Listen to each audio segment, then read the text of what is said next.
ಎಲ್ಲ ಆತ್ಮೀಯ ಸ್ನೇಹಿತರೆ, ನೀವೆಲ್ಲರೂ ಹೇಗಿದ್ದೀರಿ? ಸಂತೋಷವಾಗಿದ್ದೀರಿ ತಾನೇ? ನಿಮ್ಮೆಲ್ಲರನ್ನು ಸಮಗ್ರ ಸತ್ಯವೇದ ಅಧ್ಯಯನ ಕಾರ್ಯಕ್ರಮಕ್ಕೆ ಪ್ರೀತಿಯಿಂದ ಸ್ವಾಗತಿಸುತ್ತೇವೆ. ಅಪೊಸ್ತಲ ಕೃತ್ಯಗಳ ಪುಸ್ತಕದ ಧ್ಯಾನದಲ್ಲಿ ನಾವು ಮುಂದೆ ಸಾಗುವಾಗ ಫೆಲಿಕ್ಸನ ಮುಂದೆ ಪೌಲನು ಪ್ರಸ್ತಾಪಿಸಿದ ಸುನೀತಿ, ದಯೆ, ಮುಂದಣ ನ್ಯಾಯ ತೀರ್ಪು ಇವುಗಳ ವಿಷಯವಾಗಿ ತಿಳಿದುಕೊಳ್ಳಬೇಕೇ? ಹಾಗಾದರೆ ಬನ್ನಿರಿ, ದೇವರ ತ್ರಾಣವುಳ್ಳ ಹಸ್ತಕ್ಕೆ ನಮ್ಮನ್ನು ಒಪ್ಪಿಸಿಕೊಟ್ಟು ಪ್ರಾರ್ಥನಾ ಪೂರ್ವಕವಾಗಿ ಇಂದಿನ ಅಧ್ಯಯನವನ್ನು ಪ್ರಾರಂಭಿಸೋಣ. ಪ್ರೀತಿಯುಳ್ಳ ಸಹೋದರ ಸಹೋದರಿಯರೇ, ನಾನು ನಿಮಗೆ ಹೇಳುವ ಮಾತುಗಳು ಆತ್ಮವಾಗಿಯೂ ಜೀವವಾಗಿಯೂ ಅವೆ ಎಂಬುದಾಗಿ ಹೇಳಿದಂಥ ನಮ್ಮ ರಕ್ಷಕನಾದ ಯೇಸು ಕ್ರಿಸ್ತನ ಪರಿಶುದ್ಧವುಳ್ಳ ನಾಮದಲ್ಲಿ ನಿಮ್ಮೆಲ್ಲರನ್ನು ವಂದಿಸುತ್ತಾ ಇಂದಿನ ಕಾರ್ಯಕ್ರಮಕ್ಕೆ ಬಹು ಪ್ರೀತಿಯಿಂದ ಸ್ವಾಗತಿಸುತ್ತೇನೆ. ಪ್ರೀತಿಯುಳ್ಳ ದೇವಜನರೇ, ಅಪೊಸ್ತಲ ಕೃತ್ಯಗಳ ಪುಸ್ತಕದ ಅಧ್ಯಯನದಲ್ಲಿ ಪೌಲನು ಫೆಲಿಕ್ಸನ ಮುಂದೆ ವಿಚಾರಣೆಗಾಗಿ ನಿಂತಾಗ ನಡೆದಂಥ ಕೆಲವು ವಿಚಾರಗಳನ್ನು ನಾವು ಧ್ಯಾನಿಸಿದ್ದೇವೆ. ಇಂದು ನಾವು ಅದನ್ನು ಮುಂದುವರಿಸುವಾಗ ಫೆಲಿಕ್ಸನು ಪೌಲನನ್ನು ಪ್ರತ್ಯೇಕವಾಗಿ ಕರೆಸಿಕೊಂಡ ವಿಚಾರವನ್ನು ಧ್ಯಾನಿಸೋಣ. ಅಪೊಸ್ತಲ ಕೃತ್ಯಗಳು 24ನೇ ಅಧ್ಯಾಯ 24 ಮತ್ತು 25ನೇ ವಚನ ಹೀಗೆ ಹೇಳುತ್ತದೆ: ಕೆಲವು ದಿವಸಗಳಾದ ಮೇಲೆ ಫೆಲಿಕ್ಸನು ಯಹೂದ್ಯಳಾದ ದುರ್ಸಿಲ್ಲನೆಂಬ ತನ್ನ ಸ್ವಂತ ಹೆಂಡತಿಯೊಂದಿಗೆ ಬಂದು ಪೌಲನನ್ನು ಕರೆಸಿಕೊಂಡು ಕ್ರಿಸ್ತ ಯೇಸುವಿನಲ್ಲಿ ಇಡತಕ್ಕ ನಂಬಿಕೆಯ ವಿಷಯವಾಗಿ ಅವನು ಹೇಳಿದ ಮಾತುಗಳನ್ನು ಕೇಳಿದನು. ಪೌಲನು ಸುನೀತಿ, ದಯೆ, ಮುಂದಣ ನ್ಯಾಯ ವಿಚಾರಣೆ ಇವುಗಳ ವಿಷಯವಾಗಿ ಪ್ರಸ್ತಾಪಿಸುತ್ತಿದ್ದಾಗ ಫೆಲಿಕ್ಸನು ಭಯಗ್ರಸ್ತನಾಗಿ ಅವನಿಗೆ, ಸದ್ಯಕ್ಕೆ ಹೋಗು, ಸಮಯ ದೊರಕಿದಾಗ ನಿನ್ನನ್ನು ಕರೆಯಿಸುವೆನು ಎಂದು ಹೇಳಿದನು ಎಂಬುದಾಗಿ. ಕರ್ತನಲ್ಲಿ ಪ್ರಿಯರೇ, ಒಬ್ಬ ಪಾಪಿಗೆ ಸುವಾರ್ತೆಯನ್ನು ಕೇಳುವುದಕ್ಕೆ ಅನುಕೂಲ ಸಮಯವೆಂಬುದು ಬರುವುದೇ ಇಲ್ಲ. ಸುವಾರ್ತೆಯ ಅಥವಾ ಆ ಮಾರ್ಗದ ಕುರಿತಾಗಿ ಫೆಲಿಕ್ಸನು ಈಗಾಗಲೇ ಬಹಳ ವಿಚಾರ ತಿಳಿದಿದ್ದನು. ಇದು ಈ ದಿನಗಳಲ್ಲಿ ನಾವು ಕರೆಯುವ ಕ್ರೈಸ್ತತ್ವ ಅಥವಾ ಕ್ರೈಸ್ತ ವಿಶ್ವಾಸವೇ ಆಗಿದೆ. ಪ್ರಿಯರೇ, ಈಗಿನ ದಿನಗಳಲ್ಲಿಯೂ ಮಾರ್ಗ ಎಂಬ ಹೆಸರೇ ಇರುತ್ತಿದ್ದರೆ ಒಳ್ಳೆಯದಿತ್ತು. ಯಾಕಂದರೆ ಕ್ರೈಸ್ತತ್ವವು ತನ್ನ ನಿಜ ಅರ್ಥವನ್ನು ಕಳಕೊಂಡು ತುಂಬ ದೂಷಣೆಗೆ ಒಳಗಾದ ಶಬ್ದವಾಗಿರುತ್ತದೆ. ಈ ಇಡೀ ಘಟನೆಗೆ ಕಾರಣವಾದ ಸುವಾರ್ತೆಯನ್ನು ವಿವರವಾಗಿ ತಿಳಿಸಲು ಫೆಲಿಕ್ಸನು ಪೌಲನನ್ನು ಕರೆಯಿಸ್ತಾನೆ. ಅವನು ಪೌಲನನ್ನು ಕರೆಯಿಸಿ ಅವನಿಂದ ಕ್ರಿಸ್ತ ಯೇಸುವಿನಲ್ಲಿ ಇಡತಕ್ಕ ನಂಬಿಕೆಯ ವಿಷಯವಾಗಿ ಕೇಳಿದನು. ಪ್ರಿಯರೇ, ಕೆಲವು ಸತ್ಯವೇದ ಬೋಧಕರು ಈ ಭಾಗವು ಫೆಲಿಕ್ಸನೆದುರು ಪೌಲನ ಪ್ರತಿವಾದ ಎಂದು ಕರೆಯುತ್ತಾರೆ. ಆದರೆ ನಾನು ಅದಕ್ಕೆ ಒಪ್ಪುವುದಿಲ್ಲ. ಇಲ್ಲಿ ಪೌಲನು ತನ್ನನ್ನು ಸಮರ್ಥಿಸಿಕೊಳ್ಳುತ್ತಾ ಇಲ್ಲ. ಈ ಎರಡನೆಯ ಮಾತುಕತೆಯ ಸಂದರ್ಭದಲ್ಲಿ ಅವನು ಕ್ರಿಸ್ತನಿಗೆ ಸಾಕ್ಷಿ ನುಡಿಯುತ್ತಿದ್ದು ಅವನನ್ನು ಕ್ರಿಸ್ತನಿಗಾಗಿ ಗೆದ್ದುಕೊಳ್ಳಲು ಯತ್ನಿಸುತ್ತಿದ್ದಾನೆ. ಪ್ರೀತಿಯುಳ್ಳ ದೇವಜನರೇ, ಸಾಮಾನ್ಯ ಚರಿತ್ರೆಯಲ್ಲಿ ನಾವು ಕಾಣುವಷ್ಟು ಕೆಟ್ಟವನಾಗಿ ಫೆಲಿಕ್ಸನು ಸತ್ಯವೇದದ ವೃತ್ತಾಂತಗಳಲ್ಲಿ ಕಂಡುಬರುತ್ತಿಲ್ಲ. ಇವನು ಎಂಥ ದುಷ್ಟನಾಗಿದ್ದಾನೆಂಬುದನ್ನು ನಾವು ತಿಳಿಯಬೇಕು. ಅದಕ್ಕಾಗಿ ಆ ದಿನಗಳ ಚರಿತ್ರೆಯ ದಾಖಲೆಯನ್ನು ನೋಡಬೇಕು. ಅವನು ಒಬ್ಬ ಬಿಡುಗಡೆಗೊಂಡ ಗುಲಾಮನಾಗಿದ್ದನು. ಕ್ರೂರತನ ಹಾಗೂ ಮೋಸಗಳಿಂದ ಅವನು ಈ ಉನ್ನತ ಸ್ಥಾನಕ್ಕೆ ಬಂದಿದ್ದನು. ಅವನು ತುಂಬ ವಿಲಾಸಿ ಪ್ರಿಯನೂ ಭೋಗಾಸಕ್ತನೂ ಆಗಿದ್ದನು. ಅವನ ಹೆಸರಿನ ಅರ್ಥವೇ ಸುಖಾನುಭವ ಎಂದಾಗುತ್ತದೆ. ಪ್ರಿಯರೇ, ಟಾಸಿಟಸನೆಂಬ ರೋಮಾಯ ಚರಿತ್ರೆಗಾರನು ಫೆಲಿಕ್ಸನ ಕುರಿತಾಗಿ ಹೀಗೆ ಬರೆದಿದ್ದಾನೆ: ಅವನು ಕ್ರೂರತನ, ಭೋಗಾಸಕ್ತಿಗಳ ಮೂಲಕವಾಗಿ ಒಬ್ಬ ರಾಜನಂತೆ ಅಧಿಕಾರ ಚಲಾಯಿಸುತ್ತಿದ್ದನು ಎಂಬುದಾಗಿ. ಪ್ರಿಯರೇ, ಇಂಥ ವ್ಯಕ್ತಿಯ ಕೈಗೆ ಪೌಲನು ಒಪ್ಪಿಸಲ್ಪಟ್ಟಿದ್ದನು.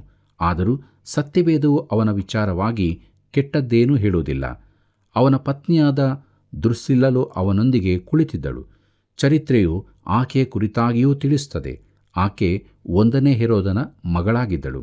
ಆಕೆಯ ತಂದೆ ಅಪೊಸ್ತಲನಾದ ಯಾಕೋಬನನ್ನು ಕೊಲ್ಲಿಸಿದವನು. ಅಪೊಸ್ತಲ ಕೃತ್ಯಗಳು 12ನೇ ಅಧ್ಯಾಯ 1 ಮತ್ತು 2ನೇ ವಚನದಲ್ಲಿ ನಾವು ನೋಡಿದ್ದೇವೆ. ಈಕೆಯ ಮಾವನು ಸ್ಥಾನಿಕನಾದ ಯೋಹಾನನನ್ನು ಕೊಲ್ಲಿಸಿದವನು. ಆಕೆಯ ಮುತ್ತಜ್ಜನು ಕರ್ತನಾದ ಯೇಸು ಶಿಶುವಾಗಿದ್ದಾಗ ಕೊಲ್ಲಿಸಲು ಯತ್ನಿಸಿದವನು. ಪ್ರಿಯರೇ, ಇಂತಹ ದುಷ್ಟರಾದ ಫೆಲಿಕ್ಸನು, ದುರ್ಸಿಲ್ಲಲು ಈಗ ಉನ್ನತ ಸ್ಥಾನಗಳಲ್ಲಿರುತ್ತಾರೆ. ಅವರು ಸುವಾರ್ತೆ ಸಾರಲ್ಪಟ್ಟ ಯಾವ ಸಭೆಗಾದರೂ ಈ ತನಕ ಹೋಗಿರಲಿಕ್ಕಿಲ್ಲ. ಇಲ್ಲವೇ ಪೌಲನು ಆ ಪಟ್ಟಣದಲ್ಲಿ ಸುವಾರ್ತೆ ಸಾರುವಾಗ ಕೇಳಿರಲಿಕ್ಕೂ ಇಲ್ಲ. ಆದರೂ ಇಂಥ ಜನರಿಗೆ ಬಹು ಶಾಂತವಾದ ರೀತಿಯಲ್ಲಿ ಸುವಾರ್ತೆ ಕೇಳುವ ಅವಕಾಶ ಕೊಡಲ್ಪಟ್ಟಿತು. ಇದು ದೇವರ ಕಾರ್ಯವೇ. ಶ್ರೇಷ್ಠ ಬೋಧಕನೊಂದಿಗೆ ಕುಳಿತು ಮಾತನಾಡುವ ಒಂದು ಸುಸಂದರ್ಭ ಅವರಿಗೆ ದೊರಕಿತು. ಅವರ ಅರಮನೆಯೇ ಒಂದು ದೇವಾಲಯವಾಯಿತು. ಅವರ ಆಸನಗಳು ಪಶ್ಚಾತ್ತಾಪದ ಅರಿಕೆಯ ಸ್ಥಾನವಾಗಬಹುದಿತ್ತು. ಈ ಇಬ್ಬರಿಗೆ ದೇವರು ತನ್ನ ಕೃಪೆಯ ಈ ಅವಕಾಶವನ್ನು ಕೊಟ್ಟನು. ರಕ್ಷಣೆಯ ಗಳಿಗೆ ಅವರ ಬಾಗಿಲು ತಟ್ಟಿತು. ದೇವರ ರಾಜ್ಯದ ಬಾಗಿಲು ತೆರೆಯಲ್ಪಟ್ಟು ಅವರಿಗೆ ಪ್ರವೇಶ ಮಾಡುವ ಅವಕಾಶ ಕೊಡಲ್ಪಟ್ಟಿತು.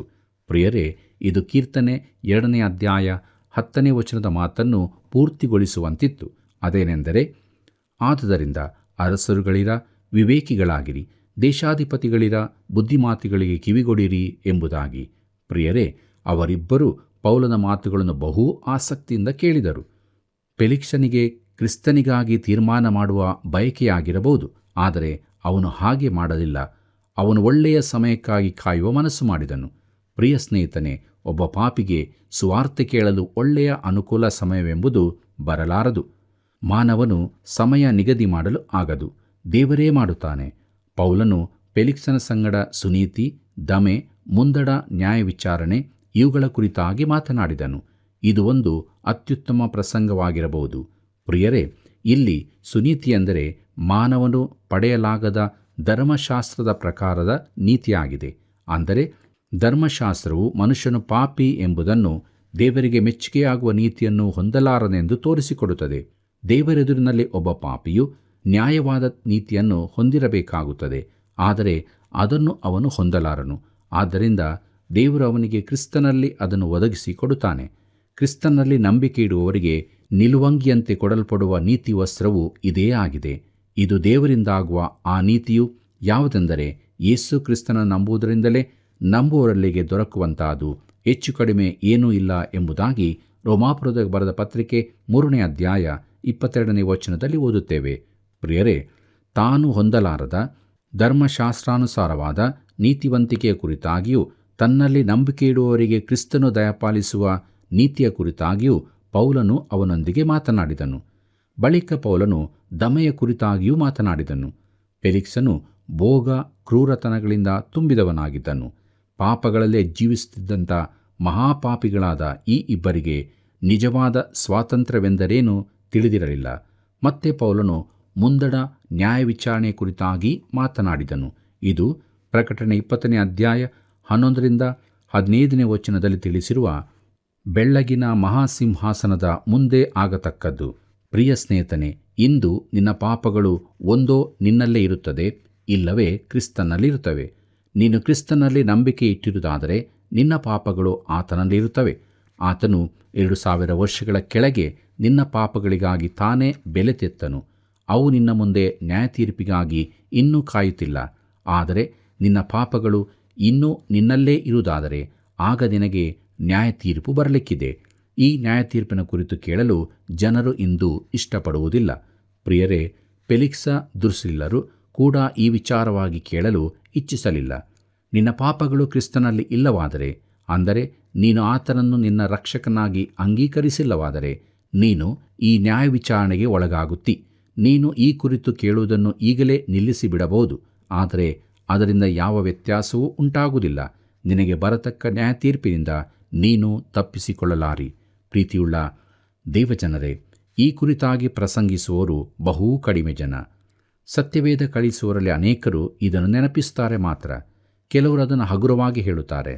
ನರಕದ ಬೆಂಕಿ, ನಿತ್ಯ ನಾಶನಗಳ ಕುರಿತಾಗಿ ಮಾತನಾಡಿ ಒಬ್ಬನನ್ನು ಕ್ರಿಸ್ತನ ಬಳಿಗೆ ನಡೆಸುವುದಾದರೆ ಬಹಳ ಒಳ್ಳೆಯದೇ.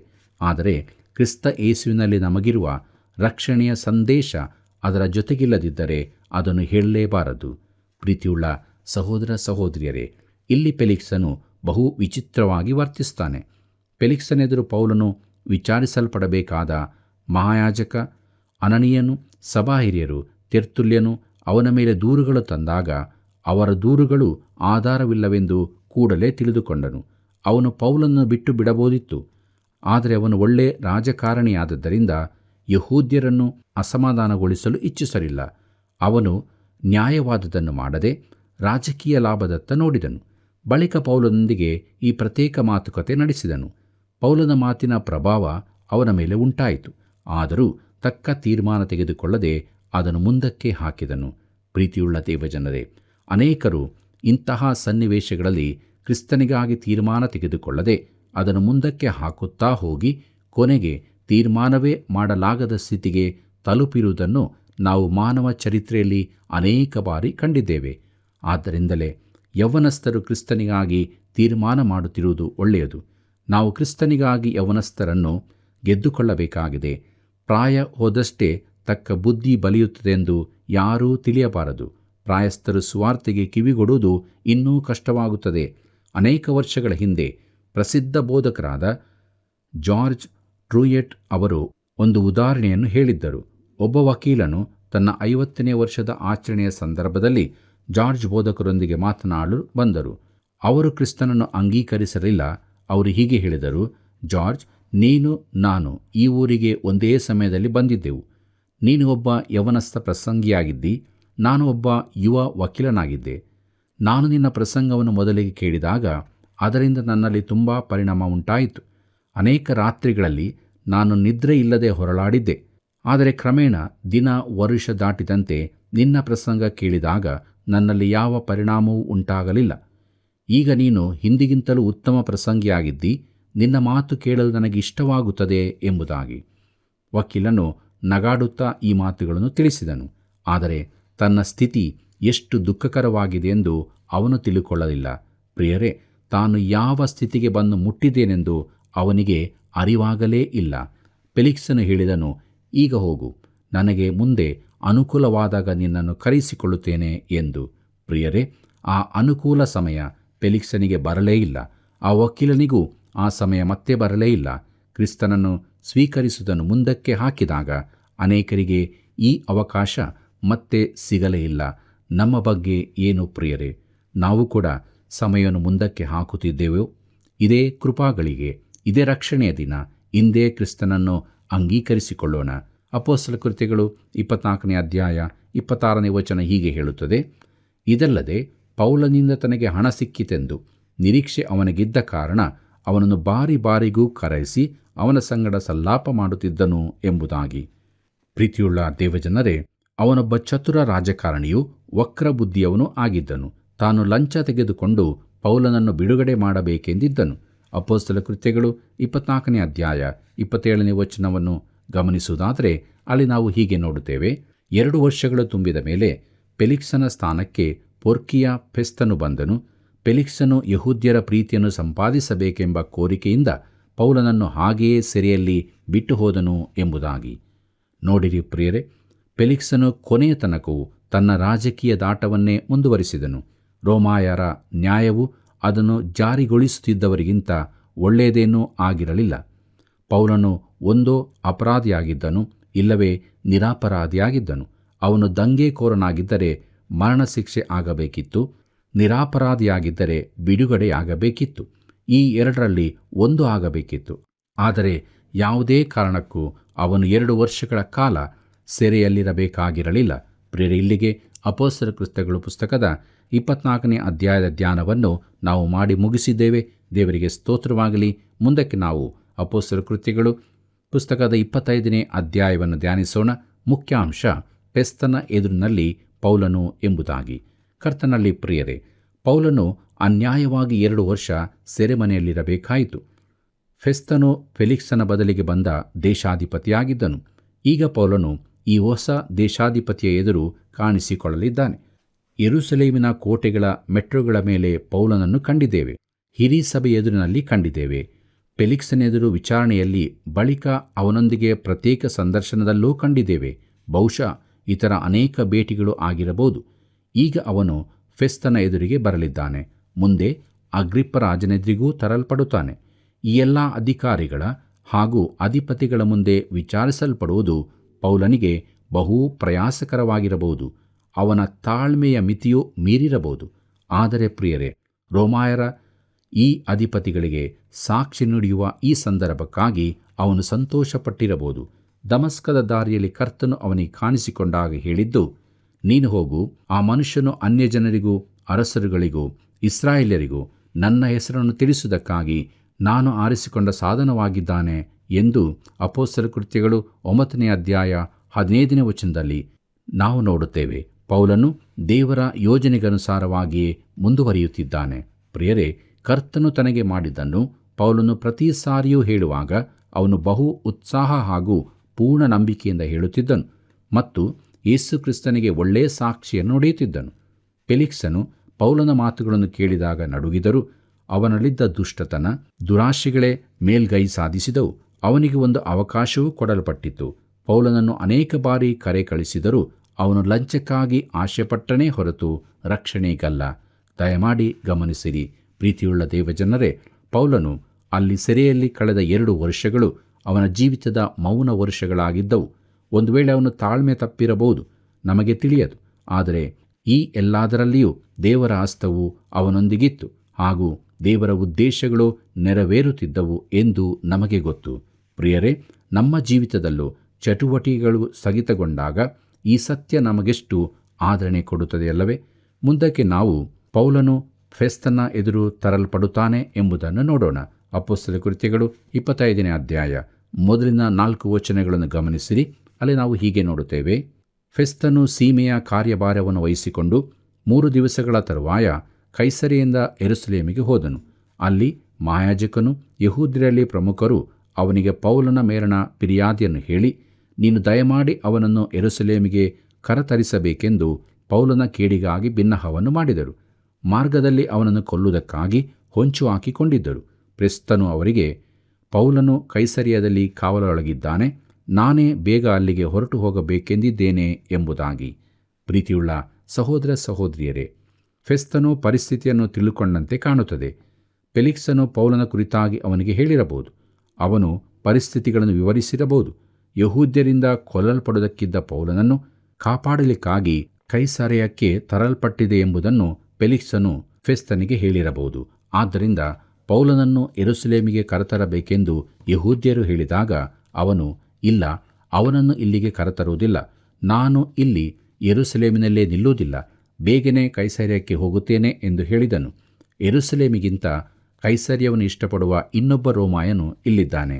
ಪ್ರಿಯರೇ, ಪೌಲನ ಕುರಿತು ತೀರ್ಪು ಹೊಂದಲು ಹೊಸ ಅಧಿಪತಿಯನ್ನು ಒತ್ತಾಯಿಸಲು ಪೌಲನ ವೈರಿಗಳು ತಡ ಮಾಡುವುದಿಲ್ಲ. ಪೌಲನನ್ನು ಉಪಾಯವಾಗಿ ಕೊಲ್ಲಬೇಕೆಂದು ಅವರ ಸಂಚು ಫೆಸ್ತನಿಗೆ ತಿಳಿಯುತ್ತೋ ಇಲ್ಲವೋ? ಅವನು ತಿಳಿದಿರಬೇಕೆಂದು ನಾನು ನೆನೆಸುತ್ತೇನೆ. ಆದರೆ ಅದರ ಕುರಿತಾಗಿ ಏನೂ ಹೇಳಿಲ್ಲ.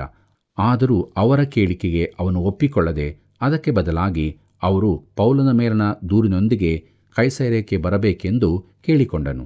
ಪ್ರೀತಿಯುಳ್ಳ ದೇವಜನರೇ, ಕೊನೆಯದಾಗಿ ನಾವು ಅಪೊಸ್ತಲ ಕೃತ್ಯಗಳು 25ನೇ ಅಧ್ಯಾಯ 5ನೇ ವಚನದಿಂದ 8ನೇ ವಚನದವರೆಗೆ ಗಮನಿಸೋಣ. ಅಲ್ಲಿ ನಾವು ಹೀಗೆ ನೋಡುತ್ತೇವೆ. ಆದ ಕಾರಣ ನಿಮ್ಮಲ್ಲಿ ಪ್ರಮುಖರು ನನ್ನೊಂದಿಗೆ ಬಂದು ಆ ಮನುಷ್ಯನಲ್ಲಿ ಅನುಚಿತವಾದದ್ದೇನಾದರೂ ಇದ್ದರೆ ಅವನ ಮೇಲೆ ತಪ್ಪು ಹೊರಿಸಲಿ ಎಂದು ಹೇಳಿದನು.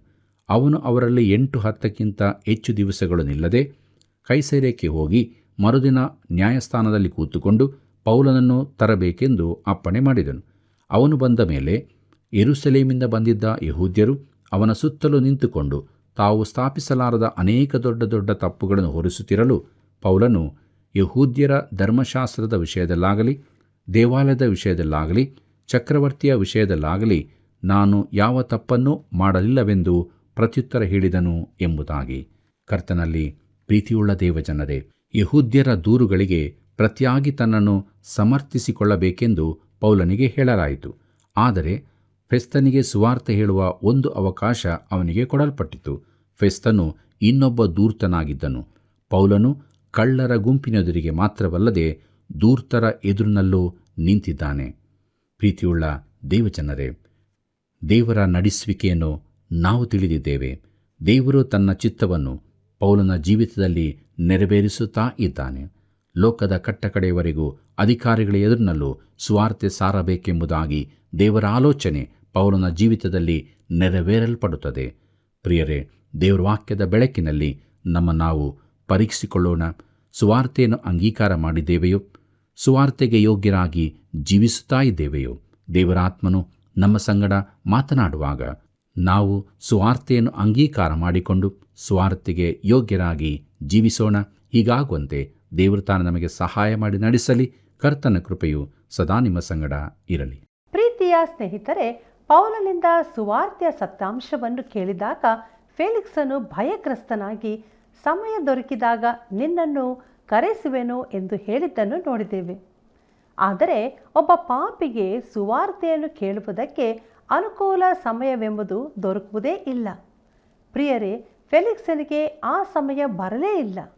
ಕ್ರಿಸ್ತನನ್ನು ಸ್ವೀಕರಿಸುವುದನ್ನು ಮುಂದಕ್ಕೆ ಹಾಕಿದ ಅನೇಕರಿಗೆ ಅವಕಾಶ ಮತ್ತೆ ಸಿಗಲೇ ಇಲ್ಲ. ಆದ್ದರಿಂದ ಈ ಕೃಪಾ ಸಮಯದಲ್ಲಿಯೇ ಯೇಸು ಕ್ರಿಸ್ತನನ್ನು ಸ್ವಂತ ರಕ್ಷಕನಾಗಿ ಅಂಗೀಕರಿಸಿ ಜೀವವನ್ನು ಹೊಂದಿಕೊಳ್ಳೋಣ. ಬಂದಿರಿ, ನಾವು ಪ್ರಾರ್ಥನೆಯನ್ನು ಮಾಡೋಣ. ಪರಲೋಕ ಭೂಲೋಕಗಳನ್ನು ಸೃಷ್ಟಿ ಮಾಡಿದಂಥ ನಮ್ಮ ತಂದೆಯಾದ ದೇವರೇ, ಪ್ರೀತಿ ಸ್ವರೂಪನು ಕೃಪಾಮಯನೂ ಆಗಿರುವಂಥ ದೇವ, ನಿನ್ನ ನಾಮಕ್ಕೆ ಸ್ತೋತ್ರವಾಗಲಿ.